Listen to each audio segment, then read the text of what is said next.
come out here to Bartlett Lake just for a few hours, catch the afternoon bite. Haven't been here for a couple weeks. That's a surprise. But I was at Roosevelt last week for the weekend and caught a few up there, but thought I'd come down here and just show you guys some of the stuff that's going on in August, that you can come out here and just catch some easy fish. And they're not bad fish right now. They're pretty good. One of the things I'm using is a new yum bait like this, all right? So this is the package it is. It's a brand new Bass Pro Shop. Probably could pick it up other places too. It's been working real good for me. Actually, all it is just a miniature brush hog. I mean, look at it, just like that. So just fishing the rocks, and I'll show you how that I'm catching that. Right now, I'm just gonna do plain old Texas style. It's a real good bait. They come in a number of colors. This happens to be a watermelon candy designed by Jason Christie. Try to get that as straight as possible. So just hook that right like that. Now I'm just putting that right into the meat there. So some guys run it all the way through and then skin hook it. As it gets wore out, I'll do that also, all right? One other bait that I'm using that I want to show you a little trick that I use is, let me grab it, is the good old Yamamoto, you know. As you can see behind me, we're fishing in some really rough area over here. And you can get stuck a lot. So what I'm doing now is I just take a regular Yamamoto double tail, and I'm gonna Texas rig this, just like I did that brush hog just a minute ago. So I'm just gonna go into the meat there, 1/4 of an inch. I've got this on a 1/0 hook. If you use bigger hook than that, it doesn't work, because you can see you have to put that hook back in through the meat. Now on this one, I'll go through and cram that all the way through. So I've got the good old bobber stopper, Bass Pro Shop bobber stopper right there. I slide that right on down like that, and I'm gonna fish that Texas style, because you know as very well, when you're fishing like this in these rocks, it just ruins your day because you're nothing but snagged, you know. And they might be in 2 feet of water, or they might be in 21 feet of water. So let me show you some techniques that I'm using that do this. Sometimes I chartreuse the end of my baits, but right now I don't need to. It's working real well. So I'm just gonna lay this right like this, and we'll just try both these baits. And I'll put this little yum bait on right now. And let me just turn this thing around. All right, when I Texas rig, I'm just basically doing it like everybody else. I got a little bit different of a shake, so when you get out here to the lake, you gotta find out, you know, how fast do you move this bait? You know, do they want this bait just dead sticked on the ground? Right now, I'm trying to bring it up over these boulders. You know, I'm just climbing over the rocks, and it's getting evening time, so the fish are moving into, you know, chase crawdads. So I'm just casting like 3 feet from the bank to start with. So I'm gonna find out, you know, what are these fish, you know, how deep are they? Now I watch my graph continuously as I'm at the lake. So don't be afraid to keep staring down at that graph, because, you know, when you see them if you're not catching them up in 2, 3 feet of water, you know, you might be able to catch them in 17, 18, 19, 20 feet of water. I'm working it back. I finally found some fish on the bottom down here. We're looking at 21 feet, and we got a bunch of fish down there. Whoops. I had a slight bite, but I missed it. Look what happened. Got my bait. All right, we got this re-rigged. I've come back to where I saw those fish on the graph, and they're still down there. So I'm just gonna drag this along right there. Oops, let me put the skid on them. There they are right there. So usually when I get over the fish like this, you know, instead of casting out to the bottom, I kind of just shake it right, there he is. I shake it right down underneath there, and it's coming up. Ooh, that's a nice one. Ooh, boy. Bet those guys Saturday night wish they would have caught that one, huh? Look at that, that's a nice fish. Kind of close, but wow. Skinny though, but still fat fish. All right, let me just kind of release this fish. Then he can go back down. Go on, baby. There he goes. So I'm Texas rigging. Drop shotting also works out here pretty good. I'm just kind of showing you what I do, you know, on Texas rigging and jigging also, climbing these baits up over the rocks and stuff. So as you bring it back, I'm just kind of giving a little jiggle with my rod like this, and then I let that thing go back down. I let it sit there a minute, and if I'm gonna jiggle it again, you know, I'm finding out like they like that thing just jumping. Now there's two ways this thing's gonna bite. If I'm gonna catch them down here in 19 feet of water, they're gonna grab it and crunch it, and you're gonna feel that thump or that tick, you know. Don't wait and tell the guy next to you, yeah, I think I got a bite, you know. If you think you're getting a bite, start reeling. As your rod loads up, set the hook, all right? If you know you got a bite, if you're using a pretty sensitive rod like these, and you feel that tick, you know you got a bite, I just reel down and set the hook right off the bat. I don't give them another chance, because on the next chance, you're waiting for them to bite again, they're spitting it out. So, you know, I just want to show you, I got a brand new rod. Just came out at the Bass Pro Shop. It's a Johnny Morris Titanium 8 carbon coil. It's a really sensitive rod. You know, the thing sells for $129, and I got a carbon light white reel on it.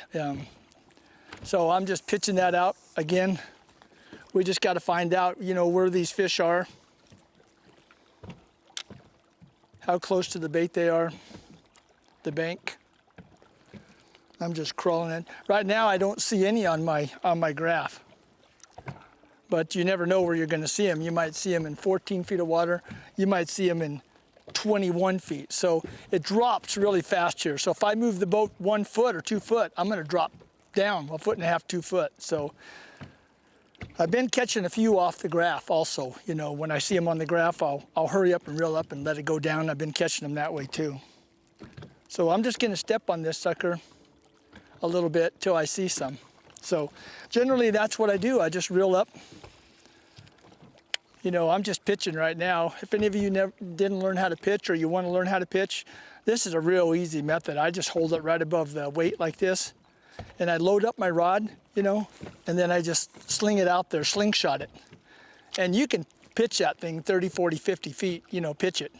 And it goes up real close to the water, and it just slides right up next to the bank in case they're right on the bank. So I'm just working this thing. I got a 1/4 ounce weight on with a one odd hook. Remember, these baits are smaller than a regular brush hog. They're only like 3 inches, 3.5 inches. A baby brush hog is 4.5. So I'm still not seeing any on the bank, so we'll just kind of keep moving. So I just hit the bottom like that. Okay, there's some right there, 18 feet of water, and I'm just kind of jiggling it like this. There's my bite.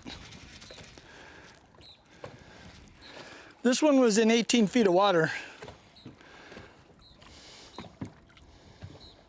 I hate bringing them up too much, but if I just bring them up and then put them back down, back in the water, it doesn't hurt him too much. He's not as big, but you know what? Can't get all big ones doing this, you know. Oh, nice little bass. Fun to catch, you know. You could bring the kids out here and let them do it, you know. So I'm just gonna let this guy go. Whoops. All right, as you can see, I'm letting my line back down and down on the bottom.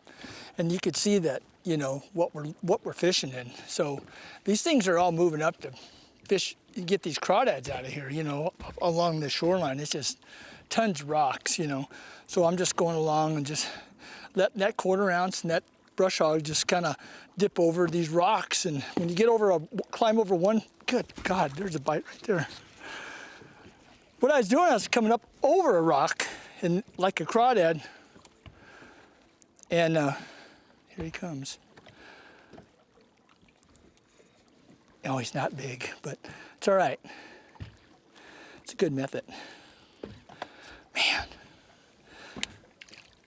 Oh, okay.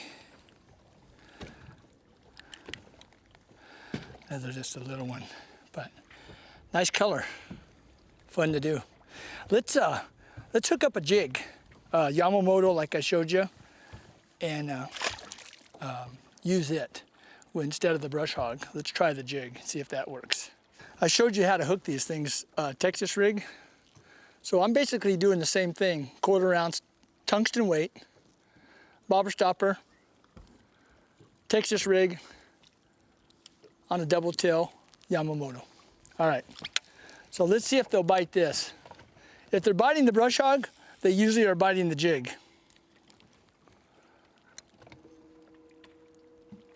So first I'm going to try close to the bank and just crawl it over.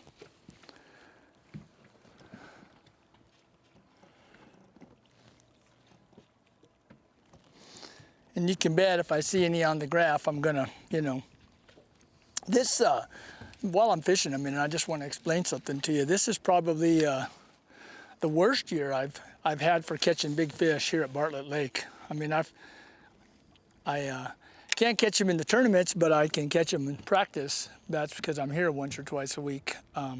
Just run up real short from the house and fish.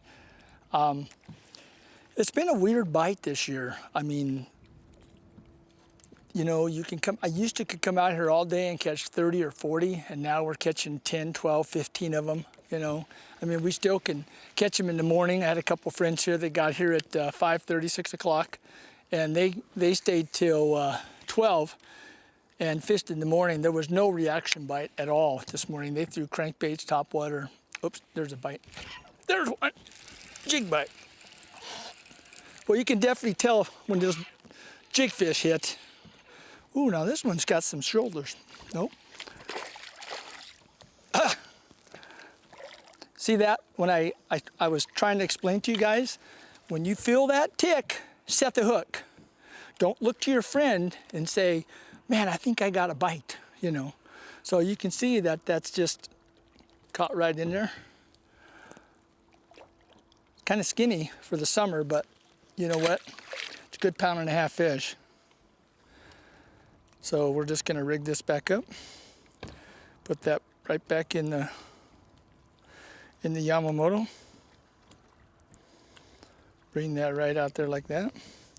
I'll tell you, this is a lifesaver. This Texas rigging, you guys, a lot of guys I know don't want to buy these Yamamotos because they're $1 a piece. You know, they're $8 a pack, $7.99. And they go, man, we go down and we buy a 1/2 ounce jig head and we buy 3/8 and stuff like that. And we just start fishing and wham bam, we're down in the rocks and we lose it. And we just keep losing one after another. Well, you can fish this Texas rig just like a normal Texas rig and maybe get stuck once or twice a day, you know, and maybe just lose one weight. But now I'm just throwing a 1/4 ounce now. But you know, I'm not fishing very deep either. I'm fishing, you know, real close to the bank. So, tell you, if you see a boulder down there in the ground, throw it up by there, close to the bank and under the water, because I'm going to throw this. Well, the camera guy's honing in on that. I know it's getting dark, but I'm going to cast right on top of that boulder, and I'm just going to feed it and let it go right down, because sometimes they're right off the edge of those boulders, especially if it's during the afternoon and it's hot.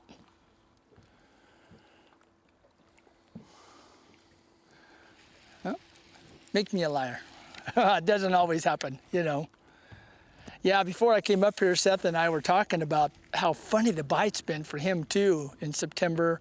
I mean, this August over there at Saguaro and Canyon, he fishes a lot of Canyon Lake and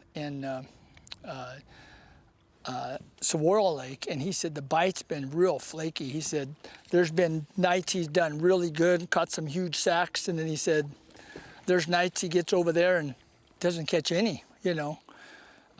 Bartlett's a good lake to come to and fish till dark, you know, get here at 3 or 4 o'clock in the afternoon. And it was 102 degrees when we got here today. And I guarantee you it's nice now. Sun's going down, you know. You gotta live kind of close, but so I'm still pitching it, you know, real close. There's one. Got another one on. Not a big one, but oh man. Boy, you don't think he was hungry? He wanted that one bad. He ate that thing. So you hold that up the right way. But they're a little bit skinny, you know, but they'll, as soon as it starts cooling down, that's another good thing about this, guys. September's coming. We're only a few days away from September. And as these nights start cooling this water down, you know, it was 89 degrees last week when I was here, 90 degrees a week and a half ago. It's 82, you know. So, hey, topwater bite's gonna come, crankbait bite's gonna come. Uh-oh, that was a rock. Boy, with fishing with this tungsten, if I could talk you guys into using a tungsten, is well worth it, you know, on the drop shot. You can feel a lot more. You know, even if you don't want to buy the fluorocarbon, you can buy the tungsten. You know, if you're fishing out of a boat, you can go over and get the tungsten off the rock.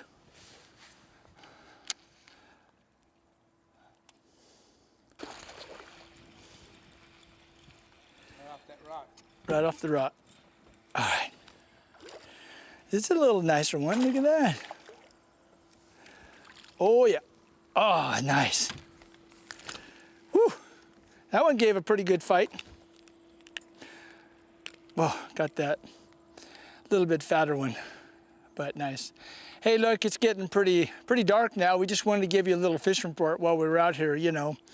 Dave Jones running the camera, brought Doc out from Colorado, and Dr. John, and fishing with Gary. And so hope that you learned something today coming out here. You can drop shot this fish or Texas rig these fish, but come on out, have a good time. Like I said, it's pretty crowded out there. We hadn't seen a boat in 2 hours, so you know, this is Tuesday, and we'll be ending the show. And thanks for watching all our videos. And don't forget that Matt and I are teaching the Bass Pro Shop second Tuesday of every month down there on in Mesa on Dobson Road. And you can come down there and meet us. And if you're new to the show, bring your wife, your kids. We give away, the Bass Pro is generous and gives away a lot of crankbaits and stuff like that, and have some other pros down there where you can learn some techniques and stuff. So again, thank you from the bottom of my heart for watching our shows, and we'll end it right here.